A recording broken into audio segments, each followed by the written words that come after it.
Operasi tangkap tangan OTT yang dilakukan oleh Komisi Pemberantasan Korupsi KPK pada Sabtu 15 Maret 2025 di Batu Raja, Ogan Komering Ulu dibenarkan Gubernur Sumatera Selatan Herman Deru. Namun dirinya belum mengetahui siapa yang terkena OTT.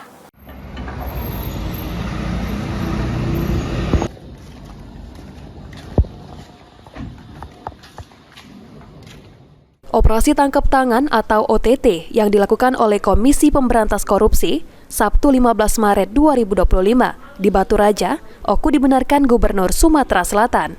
Gubernur Sumatera Selatan Herman Deru yang dijumpai dalam kegiatan silaturahmi bersama Wali Kota Palembang mengaku sudah mendapatkan kabar ada OTT sejak siang hari. Namun tidak tahu kapan pelaksanaannya dan tidak tahu juga siapa yang terkena OTT.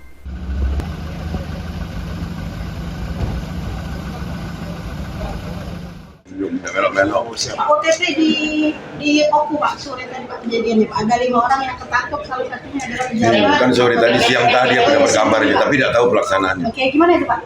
Secara gamblang kita belum tahu, tapi bahwa ada informasi itu benar. Benar Pak ya? Cuman ngomongnya kita belum. KPK sendiri melalui juru bicaranya, Tessa Mahardika, telah membenarkan adanya OTT di Batu Raja, Ogan Komering Ulu. Namun KPK belum memperinci identitas pihak-pihak yang diamankan. Tim Liputan, PAL TV.